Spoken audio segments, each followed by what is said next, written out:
అనియా హలో ఒక్క 2 seconds లైన్లో ఉండు చిట్టి.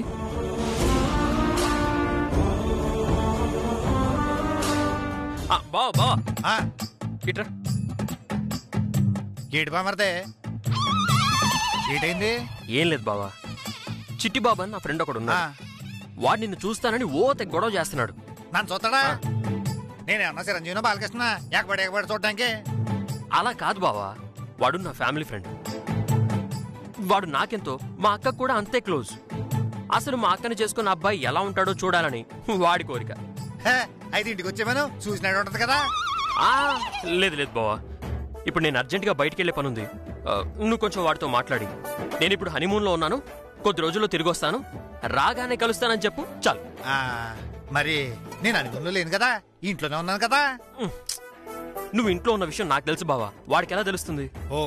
నేను చెప్పినట్టు చెప్పవా? అలాగే పోనివ్వు.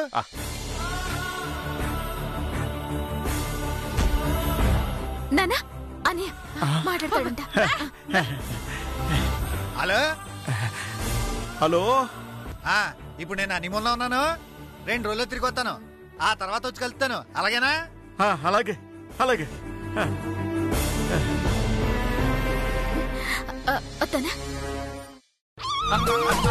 అదేటి నీ పెండ అన్నావు, మా నాన్న గొంతులో ఉందేటి? అంటే మా ఫ్రెండ్ గొంతు మీ నాన్నలా ఉంటుంది, వాడి చెల్లెలు గొంతు మీ అమ్మలాగే ఉంటుంది. నేను చెప్పినట్టు చెప్పినందుకు చాలా థ్యాంక్స్ బావా. ఏటో అంత అయమయంగా ఉంది. కుర్రాడు గొంతు మా నాన్న గొంతులో ఉండమేటి? ఎందుకు వచ్చింది గొడవలే? Hello driver, thank you driver. అలాగే నేను మళ్ళీ ఫోన్ చేస్తానే.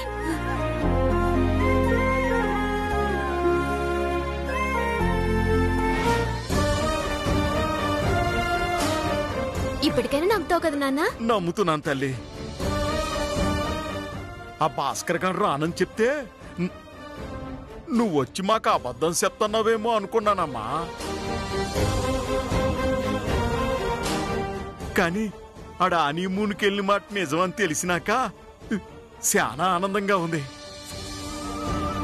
పోన్లే, ఆడ అత్తగారింటికి వెళ్ళి తిరిగి రాడేమో అనుకున్నానమ్మా. వస్తానని ఒక్క మాట చెప్పినాడు చాలమ్మా. కోకిలమ్మా అన్నం పెట్టే, కడుపులో ఎలకలు పరిగెడతాయి. మరి ఎంతైనా తండ్రిని కదే, కొడుకు మాట వినగానే ఉత్సాహం వచ్చేసింది. రాయి కలిసి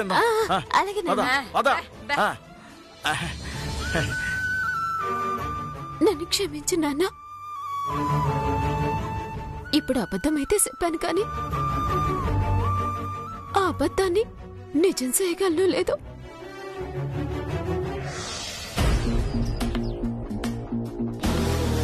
ఏంటమ్మా మీరనేది? రేపు శివాలయంలో శివపార్వతుల కళ్యాణం జరిపిస్తారా? అవునరా పులి, నేను మీ వార్డుకి కార్పొరేటర్ అయితే శివపార్వతులకి కళ్యాణం జరిపిస్తానని మొక్కుకున్నాన్రా. అందుకే రేపు ఆ మొక్కుని చెల్లించేద్దాం అనుకుంటున్నాను. కళ్యాణం అయిపోయిన తర్వాత అన్నదాన కార్యక్రమం కూడా ఉంటుంది, మీరిద్దరూ వచ్చేయండి. అన్నదాన కార్యక్రమం అయితే మేమెందుకమ్మా? ఎంగిలాకలు ఎత్తి పడేయడానికి ఆ పని చేయడానికి నువ్వు ఉన్నావు కదా, మళ్ళీ మేమెందుకు అని అడుగుతున్నాం. చూడు పులి, రేపు జరగబోయే శివపార్వతుల కళ్యాణానికి ఆ చిట్టమ్మను కూడా పిలిపించబోతున్నాను. సో తాళి కట్టించుకోవడానికి చిట్టమ్మ రెడీ, కట్టడానికి నువ్వు రెడీ. ఏ ఊరి జనాల ముందైతే దాని అన్నతో నా కూతురి మెళ్ళో తాళి కట్టించిందో అదే కాకినాడ జనాల ముందు ఆ చిట్టమ్మ మెళ్ళో నువ్వు తాళి కట్టాలి.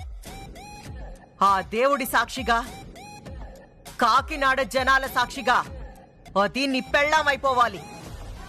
అప్పుడేరా నా పగ తీరేది.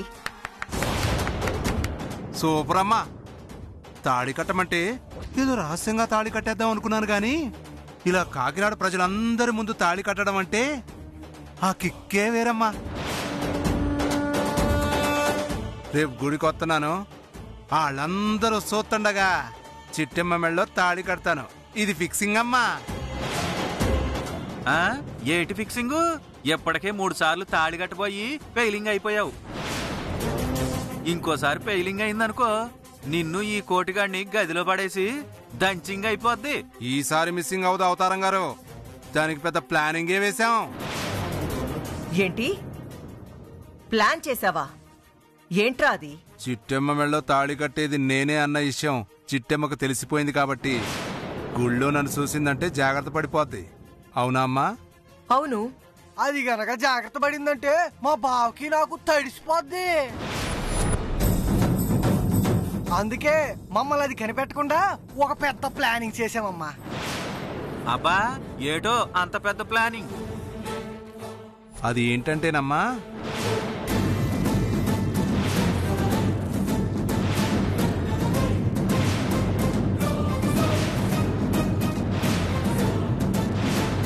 అదమ్మా జరిగేది. వా, ప్లాన్ మాత్రం అద్దరిపోయిందిరా. ఈసారి చిట్టెమ్మని పెళ్ళాం అవ్వడం ఆ దేవుడు కూడా ఆపలేడు. కరెస్టమ్మా. కాకపోతే నాకు ఒక చిన్న డౌటింగ్ అమ్మా. ఏంట్రా అది? ప్రస్తుతానికి మీకు చిట్టెమ్మకి మాటలు లేవు కదా, మీరు కళ్యాణం జరిపిస్తే ఆ చిట్టెమ్మ వస్తుందంటారా? అది రాదని నాకు తెలుసురా. అందుకే దాన్ని గుడికి రప్పించడానికి ఓ బ్రహ్మాస్త్రాన్ని వదులుతున్నాను. ఏంటో ఆ బ్రహ్మాస్త్రం? రవిచంద్ర. నా కొడుకు రవిచంద్ర ద్వారా దాన్ని గుడికి రప్పిస్తాను. అయ్య బాబోయ్, మన రవిచంద్రని పిలువురా అంటే పిలుస్తాడేటి? నేను చెప్తే చిట్టెమ్మనేంటి, కాకినాడ మొత్తాన్ని గుడికి తీసుకొస్తాడు. కరెక్టేనాకోయ్. మన రవిచంద్ర పిలిస్తే సిట్టెమ్మ ఊపుకుంటూ గుడికొచ్చేస్తుంది. అందులో తిరిగే లేదు. ఏంటమ్మా ఏదో మాట్లాడుకుంటున్నారు? ఏంటి విషయం? ఏం లేదు నాన్న, నేను కార్పొరేటర్ గా గెలిస్తే శివపార్వతుల కళ్యాణం చేయిస్తానని మొక్కుకున్నాను. ఆ మొక్కు రేపు తీర్చబోతున్నాను. ఓహో అలాగా. అయితే వార్డు జనాలందరినీ పిలుస్తున్నాం అనమాట. అవును నాన్న, నేను వెళ్లి పిలిస్తే వార్డు జనాలందరూ వస్తారు. ఒక్కరు తప్ప. ఒక్కరు తప్ప? ఎవరమ్మా? ఇంకెవరు నాన్న, ఆ చిట్టమ్మ ఫ్యామిలీ. మీ అక్క ఆ ఇంటి నుంచి అలిగి వచ్చేసిందన్న కోపంలో ఉన్నారు. చేయించబోయేది శుభకార్యం. ఆ శుభకార్యానికొస్తే ఆ చిట్టమ్మకి వాళ్ళ కుటుంబానికి ఏదో మంచి జరుగుతుందని నా నమ్మకం. కాకపోతే నేనెళ్ళి పిలిస్తే నా మీదున్న కోపంతో ఎలాగూ రారు. అందుకే ఏం చెయ్యాలా అని ఆలోచిస్తున్నాను. దీనికి ఆలోచించడం ఎందుకమ్మా? నీ బదులు నేను వెళ్ళి పిలుస్తానులే. నువ్వెళ్ళి పిలిచినంత మాత్రాన వస్తారన్న నమ్మకం ఏంటి నాన్నా? ఖచ్చితంగా వస్తారమ్మా. ఏదో ఒకటి చెప్పి చిట్టెమ్మని వాళ్ళ ఫ్యామిలీని గుడికి తీసుకొచ్చే బాధ్యత నాది. సరేనా? చాలు, ఈ మాట అన్నావ్. నా మనసు కాస్త తేలిక పడింది నాన్నా. త్వరగా వెళ్లి విషయం చెప్పి రేపొద్దున గుడికొచ్చేయమని చెప్పు. అలాగేమ్మా. రవిచంద్ర, ఏంటమ్మా? ఎలాగైనా సరే చిట్టమ్మ ఫ్యామిలీని గుడికి తీసుకురావాలి.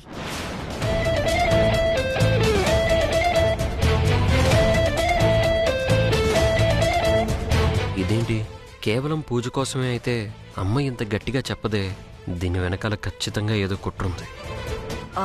నాన్నా, ఏం ఆలోచిస్తున్నావు? ఏం లేదమ్మా, ఖచ్చితంగా తీసుకొస్తాను. ఓకే.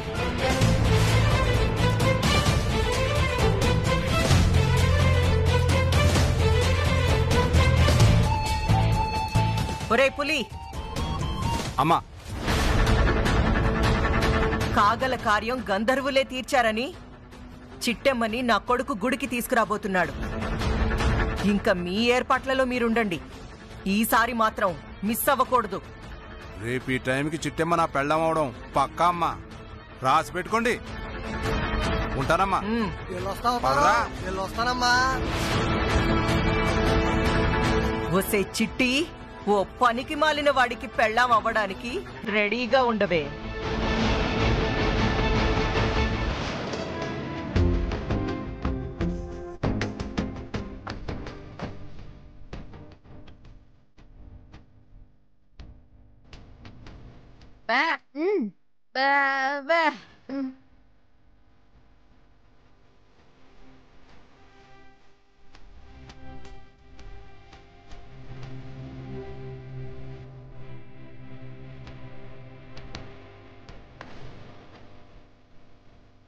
అమ్మా నానా నువ్వు చెప్పినట్టుగానే అన్నయ్య ఇంటికి వచ్చేస్తాడా రేపు? అవుతాను నాన్న, ఎందుకు రాడు? అవును, నువ్వు మందులు వేసుకున్నావా? ఏట్ నాన్న, నువ్వు మందులు వేసుకోవట్లేదా? వేసుకుంటానులే అమ్మా. భాస్కర్ వచ్చినాక అన్ని చూసిన తర్వాత వేసుకుంటాను. ఏట్ నాన్న, అన్నీ వస్తాడని చెప్పాను కదా, నువ్వు ముందా మందులు వేసుకో. అమ్మా, నాన్న అలాగే అంటాడు కానీ నువ్వు వెళ్ళి మందులయ్యే. ఎల్లన్నా వెళ్ళి మందులేసుకో.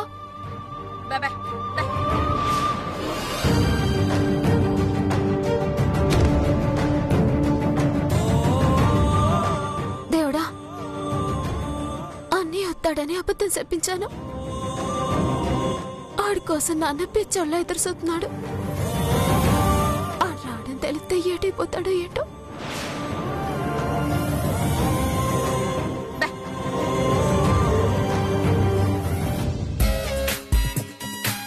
హాయ్ చిట్టి మిఠాయ్. ఏ డ్రైవర్ బావా, ఎగతాళిగా ఎలా కొలంగా ఉందేటి? చిట్టి మిఠాయి కొట్టు మిఠాయి అని పిలుతున్నావు? అది నా ముద్దు పేరని తెలుసు కదా చిట్టి, అదేదో తిట్టినట్టుగా ఫీల్ అవుతావేంటి? నీ ముద్దు పేర్లో నీకు కాబోయి నీ పెళ్ళానికి చెప్పుకో, నాకు కాదు. అందుకే కదా నీకు పెట్టా. ఏటే? సరే సరే, నీకు ముఖ్యమైన విషయం చెప్దామని వచ్చాను. అంతకన్నా ముఖ్యమైన విషయం నేను నీకు చెప్పాలి. ఏంటది? చాలా థ్యాంక్ డ్రైవర్ బావా. ఎందుకంటే నిన్ను నువ్వు చేసిన సాయం వల్లే మా నాన్న కాస్త ప్రశాంతంగా ఉన్నాడు. లేదంటే భాస్కర్ ఎక్కడా అని గోల్ చేసి మంచాన పడుండేవాడు. ఇప్పుడు మా నాన్న సంతోషంగా ఉన్నాడంటే అంతా నీదే.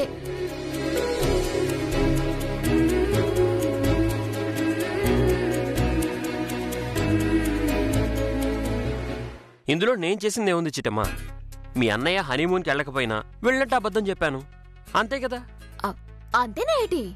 నేను నీకు ఫోన్ చేసిన విషయం కూడా తెలియకుండా మా అన్నీని డైరెక్ట్ గా మా నాన్నతో మాట్లాడిపించేసా చూడు, అదేమైనా మామూలు విషయం ఏంటి? ఏదేమైనా నీకు అది ఉంది. ఏంటది? అదే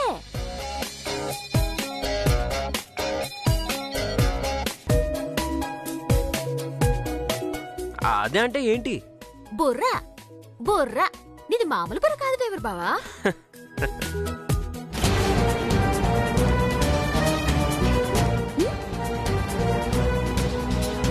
చిట్టి, మీ నాన్నగారు.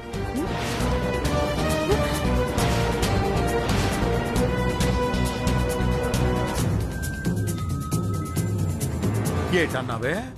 మీ అన్నయ్యతో ఫోన్లో మాట్లాడించింది ఈ రవిచంద్ర. ఓ నాయనా, మా ఇద్దరి మాటలు అమ్మా నాన్న వినేసారా? వాళ్ళకి నిజం తెలిసిపోయిందా? కొంప మునిగిపోతుంది.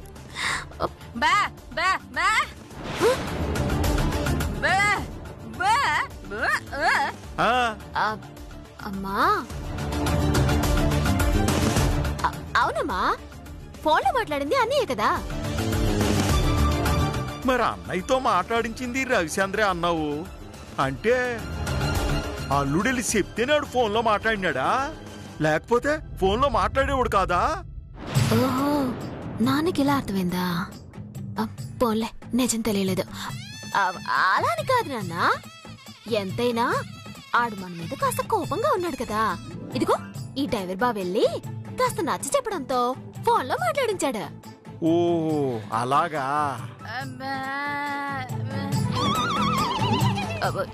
ఏటమ్మా తలగకుండా?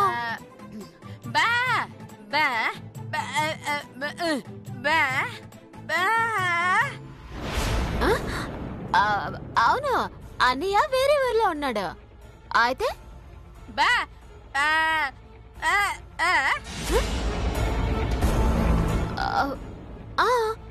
డ్రైవర్ బాబా ఈ ఊళ్ళోనే ఉన్నాడు.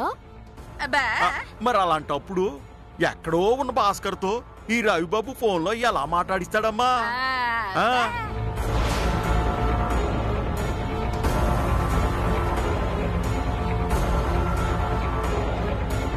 చచ్చాను, అనవసరంగా నోరు చోరి చిక్కుకున్నాను. అయ్యో, చిట్టెమని భలే ఇరికించేశారే. చెప్పమ్మా. అది అది మాతో అబద్ధం ఆడుతున్నావు కదూ. అడు అడు ఏ హనీమూన్కి వెళ్ళలేదు కదూ, ఈ ఊళ్ళోనే ఉన్నాడు కదూ.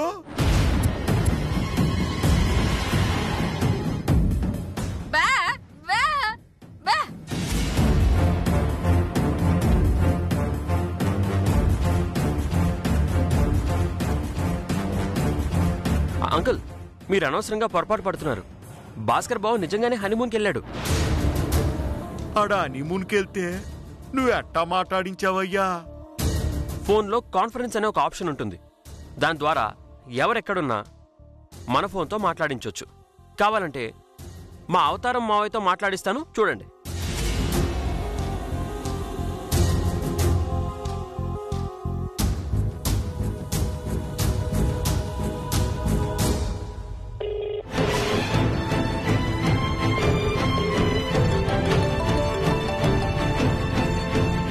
ఇదేంటి రవిచంద్ర ఈ టైంలో ఫోన్ చేశాడు? హలో అల్లుడు. మావయ్య ఒక్క నిమిషం.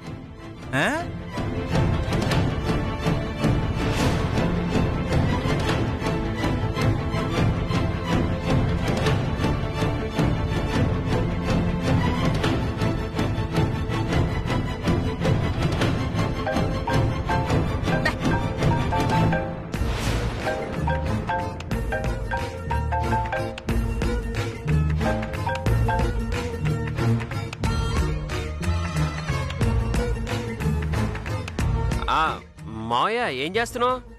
నేనేం చేస్తాను, ఇగో పేకల దాకా తిని టీవీ చూస్తున్నాను. అవును, ఎంతకీ నాకెందుకు ఫోన్ చేశావు? ఫోన్ చేస్తే నువ్వు లిఫ్ట్ చేస్తావా చేయవా అని చేశాను మావయ్య. ఉంటాను. ఇదేంటి ఫోన్ తీస్తానా లేదా అని చేశాడా? ఈడికి రాను రాను ఎగసెక్కలు ఎక్కువైపోతున్నాయి. ఇప్పుడు విన్నారు కదా అంకుల్, ఫోన్ చేసింది మా మావయ్యకి, కానీ ఫోన్ వచ్చింది చిట్టికి. అలాగే చిట్టెమ్మకి భాస్కర్ ఫోన్ కలవకపోతే నేనే భాస్కర్కి ఫోన్ చేసి లైన్ కలిపాను. జరిగింది ఇది. ఇందులో ఎలాంటి మోసం లేదు, ఎలాంటి అనుమానము లేదు. అలాగా? ఈ సంగతి తెలియక అనవసరంగా మిమ్మల్ని అపార్థం చేసుకున్నాను బాబు. ఏటిదే ఇలా ఇంటి ముందు ఆగిపోనావేటి? లోపలికి రా.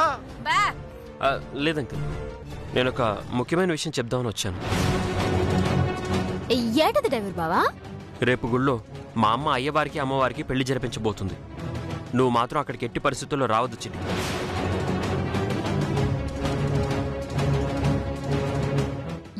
ఎందుకు రావద్దు? చెప్పేది అర్థం చేసుకో. అదేంటి బాబు, గుళ్ళో కళ్యాణం జరుగుతుంటే ఊళ్ళో వాళ్ళందరూ వెళ్తారు, మమ్మల్ని మాత్రం రావద్దంటావేటి?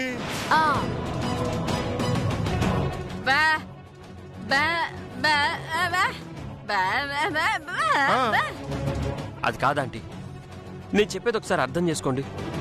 నాకు తెలిసినంత వరకు చిట్టెమ్మ గనక గుడికొస్తే తనకి ప్రమాదం జరగచ్చు.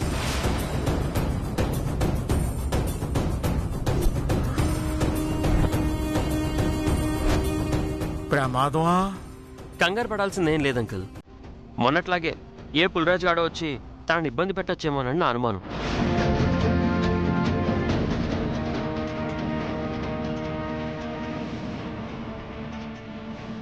నా గురించి నువ్వేం భయపడి డ్రైవర్ బావా, నేను వస్తాను, వచ్చి తీరతాను. అది కాదు చిట్టి, నేను చెప్పేది విను. ఇదిగో, దీంట్లో ఎలాంటి మార్పు లేదు డ్రైవర్ బావా. మేము ఖచ్చితంగా కొడుకొస్తున్నాము, అంతే.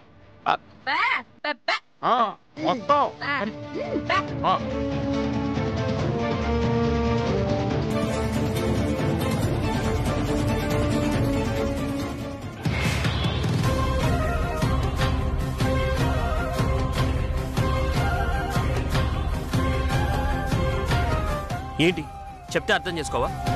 మీ అమ్మ నాన్న ఉన్నారని ఆగాను. నిజానికి మా అమ్మ నీ జీవితాన్ని నాశనం చేయడానికి ఏదో ప్లాన్ చేస్తుంది. తెలుసు డ్రైవరు, వాళ్ళు మంచి చేస్తే ఆశ్చర్యపోవాలి గాని చెడు చేస్తే ఆశ్చర్యపోవడం దేనికి? ఆయన నేనొచ్చేది మీ అమ్మ చేసే కళ్యాణం కోసం కాదు. మరి మీ అమ్మతో పాటు మా అన్నయ్య వదిన ఎలాగో వస్తారు. ఆ గుళ్ళో అలా కాలిచ్చుకొని గడ్డమిచ్చుకొని బతులాడుకొని ఇంటి కట్టుకొచ్చేస్తాను. వద్దు చిట్టమ్మా, అరే నా మాట విను. బావా, నువ్వు అనవసరంగా భయపడుతున్నావు కానీ నేను అస్సలు భయపడలేదు. ఏ ఎందుకు భయపడట్లేదు? ఎందుకంటే మా డ్రైవర్ బావా నా పక్కనే ఉన్నాడు కదా.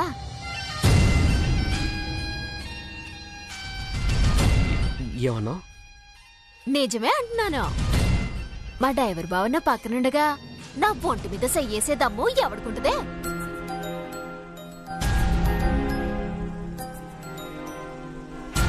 చాలు చిట్టి, ఈ ఒక్క మాట చాలు. జరగబోయేది ఆ దేవుడి కళ్యాణం కాదు, మనిద్దరి కళ్యాణం అని నేను నమ్మడానికి.